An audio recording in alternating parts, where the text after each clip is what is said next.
ನಮಸ್ಕಾರ ವಿದ್ಯಾರ್ಥಿಗಳೇ. P U ಮಂಡಳಿಯು 2022ನೇ ಸಾಲಿಗೆ ಪ್ರಥಮ PUCಯ ವಿದ್ಯಾರ್ಥಿಗಳಿಗಾಗಿ ಮಾದರಿ ಪ್ರಶ್ನೆ ಪತ್ರಿಕೆಯನ್ನು ಹೊರಡಿಸಿದ್ದು, ಈ ಮಾದರಿ ಪ್ರಶ್ನೆ ಪತ್ರಿಕೆ ಮತ್ತು ಅದರ ಜೊತೆಯಲ್ಲಿ ಬ್ಲೂ ಪ್ರಿಂಟನ್ನು ಕೂಡ ನಾನು ಹಿಂದಿನ ವಿಡಿಯೋದಲ್ಲಿ ಹಾಕಿದ್ದೀನಿ. ಹಾಗೆ ಈ ಒಂದು ವಿಡಿಯೋದಲ್ಲಿ ಆ ಮಾದರಿ ಪ್ರಶ್ನೆ ಪತ್ರಿಕೆಯ ಮಾದರಿ ಉತ್ತರಗಳನ್ನು ನಾವು ಈ ಒಂದು ಅವಧಿಯಲ್ಲಿ ನೋಡ್ತಾ ಹೋಗೋಣ. ಇದು ಮಾದರಿ ಪ್ರಶ್ನೆ ಪತ್ರಿಕೆ 1ರ ಒಂದು ಮಾದರಿ ಉತ್ತರಗಳು. ಆ ವಿಭಾಗದಲ್ಲಿ ಯಾವುದಾದರೂ 10 ಪ್ರಶ್ನೆಗಳಿಗೆ ಒಂದೊಂದು ಪೂರ್ಣ ವಾಕ್ಯದಲ್ಲಿ ಉತ್ತರಿಸಿ ಅಂತ ಇದೆ. ಇಲ್ಲಿ 10 ಪ್ರಶ್ನೆಗಳನ್ನು ಕೊಟ್ಟಿರ್ತಾರೆ. ಆ 10 ಪ್ರಶ್ನೆಗಳಿಗೆ ಉತ್ತರವನ್ನು ಬರಿಬೇಕಾಗುತ್ತೆ. ಒಂದು ವಾಕ್ಯದಲ್ಲಿ ಸಂಪೂರ್ಣವಾದಂತಹ ವಾಕ್ಯವನ್ನು ಮಾಡಿ ಬರಿಬೇಕು. ಒಟ್ಟಾರೆ 15 ಪ್ರಶ್ನೆಗಳಿಗೆ ಕೊಟ್ಟಿರ್ತಾರೆ. 15 ಪ್ರಶ್ನೆಗಳಲ್ಲಿ ನೀವು ಕೇವಲ 10 ಪ್ರಶ್ನೆಗಳನ್ನು ಆಯ್ದುಕೊಂಡು ಉತ್ತರವನ್ನು ಬರೀಬೇಕಾಗುತ್ತೆ. ನಾನು ಈ ಒಂದು ಮಾದರಿ ಉತ್ತರಗಳಲ್ಲಿ ನಾನು ಸಂಪೂರ್ಣವಾದಂತಹ ಎಲ್ಲ ಪ್ರಶ್ನೆಗಳಿಗೆ ಉತ್ತರವನ್ನು ಕೊಡ್ತಾ ಹೋಗಿದ್ದೀನಿ. ಆ ವಿಭಾಗ ಮೊದಲನೆಯ ಮೇನ್ನಲ್ಲಿ ಯಾವುದಾದರೂ 10 ಪ್ರಶ್ನೆಗಳಿಗೆ ಒಂದೊಂದು ಪೂರ್ಣ ವಾಕ್ಯದಲ್ಲಿ ಉತ್ತರಿಸಿ ಅಂತ ಕೊಟ್ಟಿದ್ದಾರೆ. ಅಂದರೆ 10 ಪ್ರಶ್ನೆಗಳನ್ನು ನೀವು ಬರೀಬೇಕಾಗುತ್ತೆ. ಒಂದೊಂದಕ್ಕೆ ಒಂದೊಂದು ಅಂಕಗಳು ನಿಗದಿಯಾಗಿರುತ್ತೆ. ಮೊದಲನೆಯ ಪ್ರಶ್ನೆ, ತಪವನ್ನು ಗಟ್ಟಿವಾಳಯ್ಯ ಏನೆಂದು ಕರೆಯುತ್ತಾರೆ? ಉತ್ತರ, ತಪವನ್ನು ಗಟ್ಟಿವಾಳಯ್ಯ ಬಂಧನ ಎಂದು ಕರೆಯುತ್ತಾನೆ. ಚೋಳ ದೇಶವನ್ನು ಆಳುತ್ತಿದ್ದ ದೊರೆ ಯಾರು ಅನ್ನುವಂಥದ್ದು ಉತ್ತರ. ಚೋಳ ದೇಶವನ್ನು ಆಳುತ್ತಿದ್ದ ದೊರೆ ಕರಿಕಾಲ ಚೋಳ. ಭೂದೇವಿಯ ಮಗಳು ಯಾರು? ಉತ್ತರ, ಭೂದೇವಿಯ ಮಗಳು ಸೀತಾದೇವಿ. ಶಿಶು ಮಕ್ಕಳು ಹೂವು ತರಲು ಎಲ್ಲಿಗೆ ಹೋಗಿದ್ದರು? ಉತ್ತರ, ಶಿಶು ಮಕ್ಕಳು ಹೂವು ತರಲು ಕಡ್ಡಿಹಳ್ಳಕ್ಕೆ ಹೋಗಿದ್ದರು. 5ನೇದು, ತನ್ನನ್ನು ಕ್ಷಮಿಸುವಂತೆ ಕವಿ ಯಾರಲ್ಲಿ ಕೇಳುತ್ತಾರೆ? ಉತ್ತರ, ತನ್ನನ್ನು ಕ್ಷಮಿಸುವಂತೆ ಕವಿ ದೇವರಲ್ಲಿ ಕೇಳುತ್ತಾರೆ. ಬಡ ಮಕ್ಕಳ ಪಾಲಿನ ಚಾಕ್ಲೇಟ್ ಯಾವುದು? ಉತ್ತರ, ಬಡ ಮಕ್ಕಳ ಪಾಲಿನ ಚಾಕ್ಲೇಟ್ ರಾಗಿ ಮುದ್ದೆಯ ಸೀಕು. ಜ್ಯೋತಿಷ್ಯದ ಉಗಮ ಎಲ್ಲಿ ಕಂಡುಬರುತ್ತದೆ? ಉತ್ತರ, ಜ್ಯೋತಿಷ್ಯದ ಉಗಮ ಖಗೋಳಶಾಸ್ತ್ರದಲ್ಲಿ ಕಂಡುಬರುತ್ತದೆ. 8ನೆಯ ಪ್ರಶ್ನೆ, ಶಾಸ್ತ್ರಿ ಮಾಸ್ತರರ ಹೆಂಡತಿಯ ಹೆಸರೇನು? ಉತ್ತರ, ಶಾಸ್ತ್ರಿ ಮಾಸ್ತರರ ಹೆಂಡತಿಯ ಹೆಸರು ಅಂಬವ್ವ. ಕಪಿಲವಸ್ತುವಿನ ಇಂದಿನ ಹೆಸರೇನು? ಉತ್ತರ, ಕಪಿಲವಸ್ತುವಿನ ಇಂದಿನ ಹೆಸರು ಲಾರ್ಕೋಟ್. ರಂಗರಾವ್ ಸ್ಥಾಪಿಸಿದ ಸಂಸ್ಥೆ ಯಾವುದು? ಉತ್ತರ, ರಂಗರಾವ್ ಸ್ಥಾಪಿಸಿದ ಸಂಸ್ಥೆ ಆದಿದ್ರಾವಿಡ ಸಹಕಾರ ಸಂಘ. ಬೋಳೇಶಂಕರನ ಊರು ಯಾವುದು? ಉತ್ತರ, ಬೋಳೇಶಂಕರನ ಊರು ಶಿವಪುರ. ಪಿಶಾಚಿಗಳು ಯಾರ ಹೆಸರು ಕೇಳಿದರೆ ಹೆದರುತ್ತವೆ? ಉತ್ತರ, ಪಿಶಾಚಿಗಳು ಶಿವನ ಹೆಸರು ಕೇಳಿದರೆ ಹೆದರುತ್ತವೆ. ಬೋಳೇಶಂಕರನಿಂದ ಬೇರು ಕಿತ್ತುಕೊಳ್ಳಲು ಪಿಶಾಚಿ ಯಾವ ವೇಷದಲ್ಲಿ ಬರುತ್ತದೆ? ಉತ್ತರ, ಬೋಳೇಶಂಕರನಿಂದ ಬೇರು ಕಿತ್ತುಕೊಳ್ಳಲು ಪಿಶಾಚಿ ಮುದುಕಿಯ ವೇಷದಲ್ಲಿ ಬರುತ್ತದೆ. ಸೈನಿಕರು ಯಾವುದಕ್ಕೆ ಜಯವಾಗಲಿ ಎಂದು ಹಾಡಿದರು? ಉತ್ತರ, ಸೈನಿಕರು ಕೂವಿಗೆ ಜಯವಾಗಲಿ ಎಂದು ಹಾಡಿದರು. 15ನೇದು, ಕತ್ತಲೆಯ ನಿಜ ಜನಕ ಯಾರು? ಉತ್ತರ, ಕತ್ತಲೆಯ ನಿಜ ಜನಕ ಸೈತಾನ. ಆ ವಿಭಾಗದಲ್ಲಿ ಯಾವುದಾದರೂ 4 ಪ್ರಶ್ನೆಗಳಿಗೆ 2-3 ವಾಕ್ಯಗಳಲ್ಲಿ ಉತ್ತರಿಸಿ ಅಂತ ಇದೆ. ಇಲ್ಲಿ ಕೊಟ್ಟಿರುವಂತಹ ಪ್ರಶ್ನೆಗಳು 5 ಪ್ರಶ್ನೆಗಳನ್ನು ಕೊಟ್ಟಿದ್ದಾರೆ. ನೀವು 4 ಪ್ರಶ್ನೆಗಳಿಗೆ ಮಾತ್ರ ಉತ್ತರಿಸಬೇಕಾಗುತ್ತೆ. ಒಂದು ಪ್ರಶ್ನೆಗೆ 2 ಅಂಕಗಳನ್ನು ನಿಗದಿಪಡಿಸಲಾಗಿದೆ. ಒಟ್ಟಾರೆ ಇದಕ್ಕೆ 8 ಅಂಕಗಳು. ಕರ್ಣನ ಜನ್ಮ ರಹಸ್ಯವನ್ನು ಯಾರು ಅರಿತಿದ್ದರು? ಉತ್ತರ, ಕರ್ಣನ ಜನ್ಮ ರಹಸ್ಯವನ್ನು ದುರ್ಯೋಧನ, ಕುಂತಿ, ಶ್ರೀಕೃಷ್ಣ, ದಿವ್ಯಜ್ಞಾನಿಯಾದ ಸಹದೇವ, ಸೂರ್ಯ ಅರಿತಿದ್ದರು. ಕಣ್ಣು ಹಾಗೂ ಕರ್ಣಗಳಿಗೆ ಶೃಂಗಾರ ಯಾವುದು? ಉತ್ತರ, ಗುರು ಹಿರಿಯರನ್ನು ನೋಡುವುದು ಕಣ್ಣಿಗೆ ಶೃಂಗಾರ. ಕಿವಿಗೆ ಅಥವಾ ಕರ್ಣಕ್ಕೆ ಪುರಾತನದ ಸಂಗೀತವನ್ನು ಕೇಳುವುದು ಶೃಂಗಾರವಾಗಿದೆ. ಚೆನ್ನಯ್ಯನ ಗುಪ್ತ ಶಕ್ತಿ ಯಾವ ರೀತಿಯದು? ಉತ್ತರ, ಚೆನ್ನಯ್ಯನ ಗುಪ್ತ ಶಕ್ತಿಯು ಎಳ್ಳಿನಲ್ಲಿ ಅಡಕವಾಗಿರುವ ತೈಲದಂತೆ, ಮರದೊಳಗೆ ಅಂದರೆ ಕಟ್ಟಿಗೆಯೊಳಗೆ ಅಡಕವಾಗಿರುವ ಅಗ್ನಿಯಂತೆ, ನೆಲದಲ್ಲಿ ಅಡಕವಾಗಿರುವ ನಿಧಾನದಂತೆ ಅಗೋಚರವಾದುದು. ಮೃಗಪಕ್ಷಿಯನ್ನು ಸ್ವಾಮಿಯು ಹೇಗೆ ರಕ್ಷಿಸುತ್ತಾನೆ? ಉತ್ತರ, ಅಡವಿಯೊಳಗೆ ಹಾಡುವ ಮೃಗ ಪಕ್ಷಿಗಳಿಗೆಲ್ಲ ಅಡಿಗಡಿಗೆ ಆಹಾರವನ್ನು ನೀಡಿ ಎತ್ತ ತಾಯಿಯ ಹಾಗೆ ಜವಾಬ್ದಾರಿಯಿಂದ ರಕ್ಷಿಸುತ್ತಾನೆ. 20ನೇದು, ಮಾದೇವನ ಶಿಶು ಮಕ್ಕಳ ಹೆಸರೇನು? ಉತ್ತರ, ಮಾದೇವನು 3 ಶಿಶು ಮಕ್ಕಳನ್ನು ದತ್ತುವಾಗಿ ಪಡೆದಿದ್ದನು.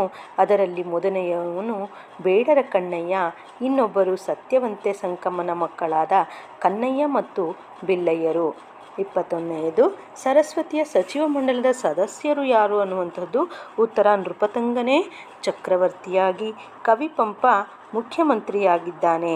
ರನ್ನ, ಜನ್ನ, ನಾಗವರ್ಮ, ರಾಘವಾಂಕ, ಹರಿಹರ, ಬಸವೇಶ್ವರ, ನಾರಣಪ್ಪ, ಸರ್ವಜ್ಞ, ಷಡಕ್ಷರ ದೇವ ಮೊದಲಾದವರನ್ನೊಳಗೊಂಡ ನಿತ್ಯ ಸಚಿವ ಮಂಡಲವನ್ನು ಸರಸ್ವತಿ ರಚಿಸಿದ್ದಾಳೆ.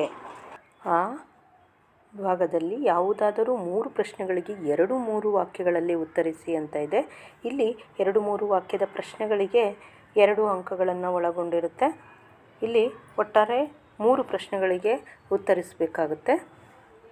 ಮೊದಲನೇದು, ವೈದ್ಯಾಧಿಕಾರಿಗೆ ಹುಡುಗ ಹೇಗೆ ಕಂಡನು ಅನ್ನುವಂಥದ್ದು. ಉತ್ತರ, ವೈದ್ಯಾಧಿಕಾರಿಗೆ ಹುಡುಗ ಸುಮಾರು ಎತ್ತರದ, ನರಪೇತಲ, ಅಗಲ ಕಿವಿಗಳ, ಹೊಟ್ಟೆ ಡುಬ್ಬಣ್ಣ, ಮುಖದಲ್ಲಿ ನೋವಿನ ರೋಷವನ್ನು ತುಂಬಿಕೊಂಡಂತೆ ಕಾಣುತ್ತಿದ್ದನು. ನಮ್ಮ ಯಾವ ಜಿಲ್ಲೆಗಳು ರಾಗಿ ಕಣಜಗಳಾಗಿವೆ? ಉತ್ತರ, ಕರ್ನಾಟಕದ ಮಂಡ್ಯ, ಮೈಸೂರು, ತುಮಕೂರು, ಕೋಲಾರಗಳು ರಾಗಿಯ ಕಣಜಗಳಾಗಿವೆ. ಜ್ಯೋತಿಷ್ಯದ ಪ್ರಕಾರ ಗ್ರಹಗಳು ಎಷ್ಟು, ಅವು ಯಾವುವು ಅನ್ನುವಂಥದ್ದು. ಉತ್ತರ, ಜ್ಯೋತಿಷ್ಯದ ಪ್ರಕಾರ ಗ್ರಹಗಳು 9. ಅವು ಸೂರ್ಯ, ಚಂದ್ರ, ಮಂಗಳ, ಬುಧ, ಗುರು, ಶುಕ್ರ, ಶನಿ, ರಾಹುಕೇತುಗಳು. ನೇಪಾಳದ ವೈಮಾನಿಕ ಸಾರಿಗೆ ವ್ಯವಸ್ಥೆ ಹೇಗಿದೆ? ಉತ್ತರ, ನೇಪಾಳ ಸರ್ಕಾರ ಪುಟ್ಟ ಊರುಗಳಿಗೆಲ್ಲ ಪುಟ್ಟ ವಿಮಾನ ನಿಲ್ದಾಣ ನಿರ್ಮಿಸಿ ಸುಮಾರು 25 ಪ್ರಯಾಣಿಕರನ್ನು ಕೊಂಡೊಯ್ಯುವ ವಿಮಾನವನ್ನು ಹಾರಲು ಬಿಟ್ಟಿದೆ. ಈ ದೇಶವು ಸುಮಾರು 30ಕ್ಕೂ ಹೆಚ್ಚು ವಿಮಾನ ಸಂಪರ್ಕಗಳನ್ನು ಹೊಂದಿದ್ದು, ವಿಮಾನದ ದರ ಕೂಡ ಶ್ರೀಸಾಮಾನ್ಯನಿಗೂ ಕೈಗೆ ಎಟುಕುವಂಥದ್ದು. ಅಪರಾಜಿತ ಬಳ್ಳಿಯ ಗುಣ ಯಾವುದು? ಉತ್ತರ, ಅಪರಾಜಿತ ಬಳ್ಳಿಯ ರಕ್ಷಾ ಕವಚದಂತಿದೆ. ತಂದೆ ತಾಯಿಯ ವಿನಃ ಬೇರೆ ಯಾರಾದರೂ ಆ ಬಳ್ಳಿಯನ್ನು ಮುಟ್ಟಿದರೆ ಅದು ಅವರಿಗೆ ಹಾವಾಗಿ ಕಚ್ಚುವ ಗುಣವನ್ನು ಹೊಂದಿದೆ. ಈ ಮೇನ್ನಲ್ಲಿ ಯಾವುದಾದರೂ 3 ಪ್ರಶ್ನೆಗಳಿಗೆ 2-3 ವಾಕ್ಯಗಳಲ್ಲಿ ಉತ್ತರಿಸಿ ಅಂತ ಇದೆ. 3 ಪ್ರಶ್ನೆಗಳಿಗೆ ಉತ್ತರಿಸಬೇಕು. ಒಂದೊಂದು ಪ್ರಶ್ನೆಗೆ 2 ಅಂಕಗಳು, ಒಟ್ಟಾರೆ 6 ಅಂಕಗಳಿರುತ್ತೆ. ಬೆಟ್ಟದ ಮೇಲಿನ ದೇವತೆಯು ಬೋಳೇಶಂಕರನ ಅಣ್ಣ ಅತ್ತಿಗೆಯರಿಗೆ ಹೇಗೆ ಕಾಣಿಸುತ್ತದೆ ಅನ್ನುವಂಥದ್ದು ಪ್ರಶ್ನೆ. ಉತ್ತರ, ಬೆಟ್ಟದ ಮೇಲಿನ ದೇವತೆ ಬೋಳೇಶಂಕರನ ಅಣ್ಣ ಅತ್ತಿಗೆಯರಿಗೆ ಕೈಮಾಡಿ ಕರೆದಂತೆ ದುಂಡಗೆ, ಉರಿಯುವ ಕಣ್ಣು, ಹೊಳೆಯುವ ಹಲ್ಲು, ಎತ್ತಿನ ಹಾಗೆ ಕೊಂಬು ಹೊಂದಿದಂತೆ ಕಾಣಿಸುತ್ತಿತ್ತು. ಸಾಹುಕಾರನನು ತನ್ನ ಸಹೋದರರಿಗೆ ಆಸ್ತಿಯನ್ನು ಹೇಗೆ ಹಂಚಿದ? ಉತ್ತರ, ಸಾಹುಕಾರನ ದುಡ್ಡಿರುವ ಪೆಟ್ಟಿಗೆ ಆಭರಣವನ್ನು ತನ್ನ ಬಳಿಯಲ್ಲೇ ಇಟ್ಟುಕೊಂಡು ಒಳ್ಳೆಯ ಗದ್ದೆ, ತೋಟ, ಹೊಲವನ್ನೆಲ್ಲ ಸರದಾರನಿಗೆ ಕೊಟ್ಟು ನದಿಯ ಹತ್ತಿರದ ಕಲ್ಲು ಮರಡಿ ಭಾಗವನ್ನು ಬೋಳೇಶಂಕರನಿಗೆ ಹಂಚಿದನು. ಮರಡಿ ಅಂದರೆ ಬೆಟ್ಟದಿಂದ ಕೂಡಿರುವಂಥದ್ದು, ಕಲ್ಲಿನ ಬೆಟ್ಟದಿಂದ ಕೂಡಿರುವಂಥದ್ದು ಅಂತ ಅರ್ಥ. ಪಿಶಾಚಿಗಳು ಯಾವುದರಿಂದ ನಾಣ್ಯ ಹಾಗೂ ಸಿಪಾಯಿಗಳನ್ನು ಮಾಡಿಕೊಡುತ್ತವೆ? ಉತ್ತರ, ಬೋಳೇಶಂಕರನಿಗೆ ಪಿಶಾಚಿಗಳು ಧಾನ್ಯಗಳಿಂದ ನಾಣ್ಯಗಳನ್ನು, ಹುಲ್ಲಿನಿಂದ ಸಿಪಾಯಿಗಳನ್ನೂ ಮಾಡಿಕೊಡುತ್ತವೆ. ಸೈತಾನನ ಆಗಮನವನ್ನು ಭಾಗವತ ಹೇಗೆ ತಿಳಿಸಿದ್ದಾರೆ? ಉತ್ತರ, ಸರ್ವ ಕೆಡಕಿನ ಒಡೆಯ ಬಂದನು, ಚಿನ್ನದ ಹಲ್ಲು ಸಿಡಿವಂತೆ ಚಿತ್ತದಲ್ಲಿ ನರಕಗಳ ಸೃಷ್ಟಿಸಿ ಜೀವರಸಗಳನ್ನು ಬತ್ತಿಸುತ್ತಾ ಕತ್ತಲೆಯ ನಿಜ ಜನಕ ಬಂದನು. ಬೋಳೇಶಂಕರ ಏನೆಂದು ಡಂಗುರ ಸಾರಿಸುತ್ತಾನೆ? ಉತ್ತರ, ನಮ್ಮ ರಾಜ್ಯಕ್ಕೆ ಒಬ್ಬ ದೊಡ್ಡ ಮನುಷ್ಯ ಬಂದಿದ್ದಾನೆ, ತಲೆಯಿಂದ ಕೆಲಸ ಮಾಡುವುದನ್ನು ಕಲಿಸಿಕೊಡುತ್ತಾನೆ. ಜನ ಎಲ್ಲರೂ ಊರಾಚೆ ಎತ್ತರವಾದ ಗೋಪುರ ಇದೆಯಲ್ಲ, ಅಲ್ಲಿ ಸೇರಬೇಕು ಎಂದು ಬೋಳೇಶಂಕರ ಡಂಗುರ ಸಾರಿಸುತ್ತಾನೆ. ಈ ವಿಭಾಗದಲ್ಲಿ 3ನೇ ಮೇನ್ನಲ್ಲಿ ಅದರಲ್ಲಿ ಯಾವುದಾದರೂ 2 ವಾಕ್ಯಗಳಿಗೆ ಸಂದರ್ಭ ಸೂಚಿಸಿ ಸ್ವಾರಸ್ಯ ಬರೆಯಿರಿ ಅಂತ ಇದೆ. ಇದು 2 ಸಂದರ್ಭಗಳನ್ನು ಬರಿಬೇಕಾಗುತ್ತೆ. ಈ ಒಂದೊಂದು ಸಂದರ್ಭವನ್ನು ಬರೆದು ಸ್ವಾರಸ್ಯವನ್ನು ಬರೆದ್ರೆ 3 ಅಂಕಗಳಿರುತ್ತೆ. ಇಲ್ಲಿ ಸಂದರ್ಭ ಸೂಚಿಸಿ ಸ್ವಾರಸ್ಯ ವಿವರಿಸಿ ಅಂತ ಇದ್ದಾರಲ್ಲ, ಅದರ ಒಂದು ಅಂಕವನ್ನು ಯಾವ ರೀತಿಯಾಗಿ ಕೊಡ್ತಾರೆ ಅನ್ನೋದಾದರೆ, ಅಂಕಗಳ ವಿಂಗಡಣೆಯನ್ನು ನೋಡೋದಾದರೆ ಕವಿಕೃತಿ ಪರಿಚಯ ಬರೆದ್ರೆ 1 ಅಂಕ, ಅಂದರೆ ಆಯ್ಕೆ ಇದೆಯಲ್ಲ ಅದನ್ನು ಬರಿಬೇಕಾಗುತ್ತೆ, ಅದನ್ನು ಬರೆದ್ರೆ 1 ಅಂಕ ಇರುತ್ತೆ. ಹಾಗೆ ಸಂದರ್ಭದ ವಿವರಣೆ ಮತ್ತು ಸ್ವಾರಸ್ಯವನ್ನು ಒಟ್ಟಾಗಿ ಬರೆದ್ರೆ 2 ಅಂಕಗಳು, ಒಟ್ಟಾರೆ 3 ಅಂಕಗಳನ್ನು ಸಂದರ್ಭ ಸ್ವಾರಸ್ಯ ಬರೆದ್ರೆ 3 ಅಂಕ ನಿಮಗೆ ಲಭಿಸುತ್ತೆ. ಈಗ ಮೊದಲನೆಯದಾಗಿ ಕೊಟ್ಟಿರುವಂತಹದ್ದು ನಿನ್ನೊರಗೆ ದೊರೆಗೆ ಗಂಡರು ಮೊಳರೆ ಅನ್ನುವಂಥದ್ದು. ಈ ಒಂದು ವಾಕ್ಯವನ್ನು ಆಯ್ಕೆ ಅಂತ ಬರಿಬೇಕಾಗುತ್ತೆ. ಈ ವಾಕ್ಯವು ಶಕ್ತಿ ಕವಿ ರನ್ನನು ರಚಿಸಿದಂತಹ ರನ್ನನ ಗದಾಯುದ್ಧದಿಂದ ಆಯ್ದ ದುರ್ಯೋಧನ ವಿಲಾಪ ಎಂಬ ಕಾವ್ಯ ಭಾಗದಿಂದ ಆಯ್ದುಕೊಳ್ಳಲಾಗಿದೆ. ಈ ಮಾತನ್ನು ದುರ್ಯೋಧನ ಅಭಿಮನ್ಯುವಿನ ಕಳೇಬರವನ್ನು ನೋಡಿ ಈ ಮೇಲಿನ ಮಾತುಗಳನ್ನು ಆಡ್ತಾನೆ. ಸಂದರ್ಭದ ವಿವರಣೆಯನ್ನು ನೋಡೋದಾದರೆ ಸಂಜಯನೊಡನೆ ಯುದ್ಧ ಭೂಮಿಗೆ ದುರ್ಯೋಧನ ಬರುವಾಗ ಅರ್ಜುನನ ಮಗನಾದ ಅಭಿಮನ್ಯುವಿನ ಶವವನ್ನು ನೋಡ್ತಾನೆ. ದ್ರೋಣಾಚಾರ್ಯರು ರಚಿಸಿದಂತಹ ಚಕ್ರವ್ಯೂಹವನ್ನು ಭೇದಿಸಿ ಯುದ್ಧ ಭೂಮಿಯಲ್ಲಿ ಅನೇಕ ರಾಜರನ್ನು ಸೋಲಿಸಿದ ಮಹಾಪರಾಕ್ರಮಿಯಾದಂತಹ ಅಭಿಮನ್ಯುವನ್ನು ದುರ್ಯೋಧನ ಹೊಗಳುತ್ತಾನೆ. ಅಭಿಮನ್ಯುವಿನ ಶೌರ್ಯವನ್ನು ನೆನಪಿಸಿಕೊಳ್ಳುತ್ತಾ ದುರ್ಯೋಧನ ಅಭಿಮನ್ಯುವನ್ನು ಕುರಿತು ನಿನಗೆ ಯುದ್ಧದಲ್ಲಿ ಸರಿಸಾಟಿಯಾಗಿ ನಿಲ್ಲುವಂತಹ ಪರಾಕ್ರಮಿಗಳು ಇದ್ದಾರೆಯೇ ಎನ್ನುವಾಗ ಈ ಮೇಲಿನ ಮಾತು ಬಂದಿದೆ. ಶತ್ರುವಿನ ಮಗನಾದ ಅಭಿಮನ್ಯುವಿನ ಕಳೇಬರವನ್ನು ನೋಡಿ ಅವನ ಶಕ್ತಿ ಸಾಮರ್ಥ್ಯವನ್ನು ಹೊಗಳಿ ಮಾತನಾಡುವ ಸಂದರ್ಭವಿದು. ಅಂದರೆ ಇದು ಇಲ್ಲಿರುವಂತಹ ಸ್ವಾರಸ್ಯವನ್ನು ನೋಡೋದಾದರೆ ಶತ್ರುವಿನ ಮಗನಾಗಿದ್ದರೂ ಕೂಡ ದುರ್ಯೋಧನ ಅಭಿಮನ್ಯುವಿನ ಕಳೇಬರವನ್ನು ನೋಡಿ ಅವನ ಶಕ್ತಿ ಸಾಮರ್ಥ್ಯವನ್ನು ಹೊಗಳಿರುವಂತಹದ್ದನ್ನು ನಾವು ಇಲ್ಲಿ ನೋಡ್ಬೋದಾಗಿದೆ. ಹಾಗೆ ನಿಮ್ಮ ಅನಿಸಿಕೆಯನ್ನು ಕೂಡ ಈ ಒಂದು ಸ್ವಾರಸ್ಯದಲ್ಲಿ 1 ಅಥವಾ 2 ಲೈನಿನಲ್ಲಿ ಬರಿಬಹುದು. 33ನೇ ಪ್ರಶ್ನೆ, ರಾಮನ ಸೇವೆ ಸಂದುದೇ ತನಗೆ ಅಂತ ಇದೆ. ಈ ಒಂದು ವಾಕ್ಯವನ್ನು ಉಪಮಾ ಲೋಲ ಕವಿ ರಚಿಸಿದಂತಹ ಜೈಮಿನಿ ಭಾರತ ಎಂಬ ಕಾವ್ಯದಿಂದ ಆಯ್ದ ಹಲ್ಬಿದಳ್ ಕಲ್ಮರಂ ಕರಗುವಂತೆ ಅನ್ನುವಂತಹ ಒಂದು ಕಾವ್ಯ ಭಾಗದಿಂದ ಆರಿಸಲಾಗಿದೆ. ಈ ಮಾತನ್ನು ಲಕ್ಷ್ಮಣ ತನ್ನ ಮನಸ್ಸಿನಲ್ಲೇ ಅಂದುಕೊಳ್ಳುತ್ತಾನೆ. ಸಂದರ್ಭದ ವಿವರಣೆಯನ್ನು ನೋಡೋದಾದರೆ ಲಕ್ಷ್ಮಣನು ಸೀತೆಯನ್ನು ಕಾಡಿಗೆ ಬಿಟ್ಟು ಬಾ ಎನ್ನುವ ರಾಮನ ಆಜ್ಞೆಯ ಪ್ರಕಾರ ಆ ಕಾರ್ಯಕ್ಕೆ ಮುಂದಾಗುತ್ತಾನೆ. ಕಾಡನ್ನು ಸಮೀಪಿಸುವಾಗ ಸೀತೆಗೆ ಆಶ್ಚರ್ಯವಾಗುತ್ತದೆ. ಸೀತೆ, ನನ್ನನ್ನು ಎಲ್ಲಿಗೆ ಕರೆದುಕೊಂಡು ಹೋಗುತ್ತಿರುವೆ ಎಂದು ಲಕ್ಷ್ಮಣನಲ್ಲಿ ಕೇಳಿದಾಗ ಲಕ್ಷ್ಮಣನು ಅಣ್ಣನ ತೀರ್ಮಾನವನ್ನು ತಿಳಿಸುತ್ತಾನೆ. ಅದನ್ನು ಕೇಳಿದ ಸೀತೆ ಗೊನೆಯನ್ನು ಹೊಂದಿದ ಬಾಳೆಯು ಬಿರುಗಾಳಿಗೆ ಸಿಲುಕಿ ನೆಲಕ್ಕೆ ಉರುಳುವ ಹಾಗೆ ಭೂಮಿಗೆ ಬೀಳುತ್ತಾಳೆ. ಆಗ ಲಕ್ಷ್ಮಣ ಕಣ್ಣೀರು ಹಾಕುತ್ತಾ ಎಲೆಯಿಂದ ಕೊಡೆಯನ್ನು ಹಿಡಿದು ಉತ್ತರೀಯದಿಂದ ಆಕೆಗೆ ಗಾಳಿಯನ್ನು ಬೀಸುತ್ತಾ ರಾಮನ ಸೇವೆ ಈ ರೀತಿ ಸಂದಿತೆ ಎನ್ನುತ್ತಾನೆ. ರಾಮನು ತನ್ನನ್ನು ತ್ಯಜಿಸಿದ ಎನ್ನುವ ವಿಷಯ ತಿಳಿದ ಸೀತೆ ಪ್ರಜ್ಞೆ ತಪ್ಪಿದಾಗ ಲಕ್ಷ್ಮಣ ರೋಧಿಸಿದಂತಹ ರೀತಿ ಇದಾಗಿದೆ. 34ನೆಯ ಒಂದು ಸಂದರ್ಭ, ಕಂಡಿಲ್ಲ ನಾನಿನ್ನೂ ಬದುಕಿನಾಗಸದ ನೀಲ ಅನ್ನುವಂಥದ್ದು.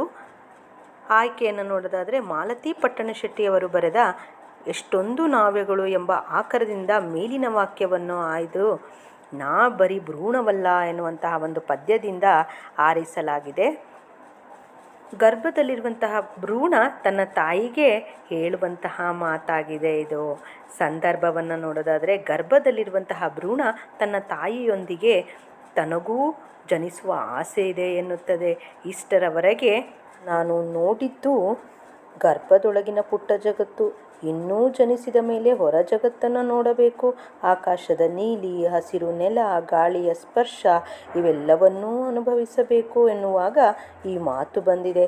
ನನ್ನ ಪ್ರಪಂಚವಾದ ಗರ್ಭದಿಂದ ಹೊರಬಂದು ಇದುವರೆಗೂ ನೋಡದೇ ಇರುವ ಬದುಕೆನ್ನುವ ಆಗಸದ ನೀಲಿಯನ್ನು ನೋಡಬೇಕು ಎನ್ನುವ ಆಸೆಯನ್ನು ಭ್ರೂಣ ವ್ಯಕ್ತಪಡಿಸುತ್ತದೆ. ಗರ್ಭದಲ್ಲಿ ಭ್ರೂಣಾವಸ್ಥೆಯಲ್ಲಿರುವ ಹೆಣ್ಣು ಮಗು ತನ್ನ ತಾಯಿಯೊಂದಿಗೆ ಆಪ್ತ ಸಂವಾದ ಮಾಡುತ್ತಿರುವಾಗ ಈ ಮಾತು ಬಂದಿದೆ. 35ನೆಯ ಒಂದು ಪ್ರಶ್ನೆ, ನಗುವ ಚಂದಿರ ಕೈಗಂಟಿಕೊಳ್ಳುತ್ತಿದ್ದಾನೆ. ಆಯ್ಕೆ, ಈ ಸಾಲನ್ನು ಲಕೂರು ಆನಂದ ದೇವರಿಗೊಂದು ಅರ್ಜಿ ಎಂಬ ಕವಿತೆಯಿಂದ ಆರಿಸಿಕೊಳ್ಳಲಾಗಿದೆ. ಈ ಮಾತನ್ನು ಕವಿ ದಲಿತರನ್ನು ಕುರಿತು ಹೇಳಿದ್ದಾರೆ.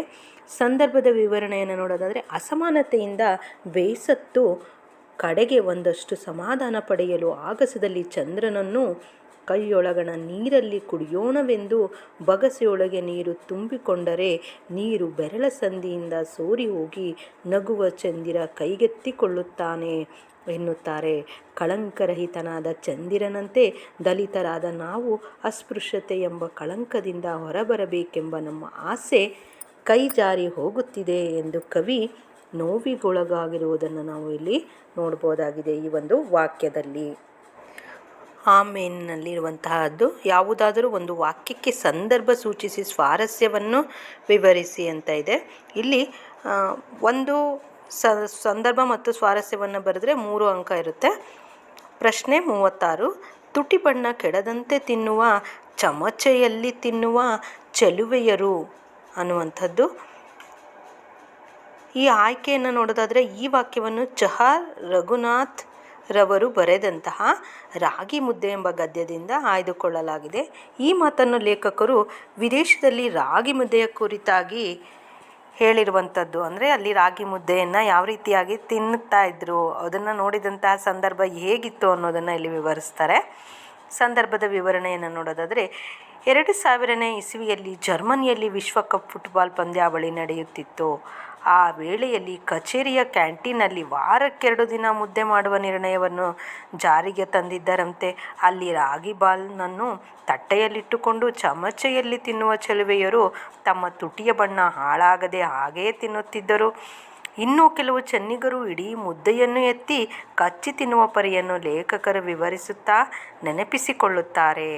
ರಾಗಿ ಮುದ್ದೆಯ ಕುರಿತಾಗಿ ಜರ್ಮನಿಯಲ್ಲಿ ವಿಶ್ವಕಪ್ ಫುಟ್ಬಾಲ್ ಪಂದ್ಯಾವಳಿ ಸಂದರ್ಭದಲ್ಲಿ ನಡೆದ ಈ ಸ್ವಾರಸ್ಯಕರ ಸಂಗತಿಯನ್ನು ವಿವರಿಸುವಾಗ ಲೇಖಕರು ಈ ಮೇಲಿನ ಮಾತನ್ನು ಹೇಳಿದ್ದಾರೆ. ರೈಲು ಹೊರಡಲು ಜ್ಯೋತಿಷ್ಯದ ಅನುಮತಿಯನ್ನು ಯಾರೂ ಕೇಳುವುದಿಲ್ಲ. ಈ ವಾಕ್ಯವನ್ನು ಡಾಕ್ಟರ್ ಎಚ್ ನರಸಿಂಹಯ್ಯನವರು ಬರೆದಿರುವಂತಹ ಜ್ಯೋತಿಷ್ಯ ಅರ್ಥಪೂರ್ಣವೋ ಅರ್ಥರಹಿತವೋ ಎಂಬ ಪಠ್ಯದಿಂದ ಆರಿಸಲಾಗಿದೆ. ಈ ಮಾತನ್ನು ಲೇಖಕರು ಜ್ಯೋತಿಷ್ಯವನ್ನು ಕುರಿತು ಹೇಳುವಾಗ ಈ ಮಾತನ್ನು ಹೇಳಿದ್ದಾರೆ. ಸಂದರ್ಭದ ವಿವರಣೆಯನ್ನು ನೋಡೋಣ. ಜ್ಯೋತಿಷ್ಯವು ರಾಹುಕಾಲ, ಗುಳಿಕ ಕಾಲ, ಯಮಗಂಡ ಕಾಲ ಎನ್ನುವ ಅಂಶಗಳನ್ನು ಅಡಿಪಾಯವಾಗಿ ಹೊಂದಿದೆ.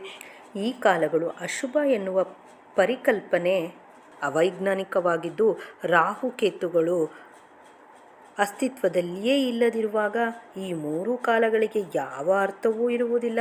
ಈ ಕಾಲದಲ್ಲಿ ಪ್ರಯಾಣ, ಮದುವೆ, ಧಾರ್ಮಿಕ ಕಾರ್ಯಗಳನ್ನು ನಡೆಸಬಾರದು ಎಂಬ ನಂಬಿಕೆ ಮೂರ್ಖತನವಾಗಿದೆ. ಯಾಕೆಂದರೆ ರಾಹುಕಾಲದಲ್ಲಿ ಹೊರಟ ವಿಮಾನಗಳು, ಬಸ್ಸುಗಳು ಅಪಘಾತಕ್ಕೆ ಒಳಗಾಗಬೇಕು. ಆದರೆ ಅವುಗಳು ಯಥಾಪ್ರಕಾರ ತಮ್ಮ ಕಾರ್ಯವನ್ನು ನಿರ್ವಹಿಸುತ್ತವೆ.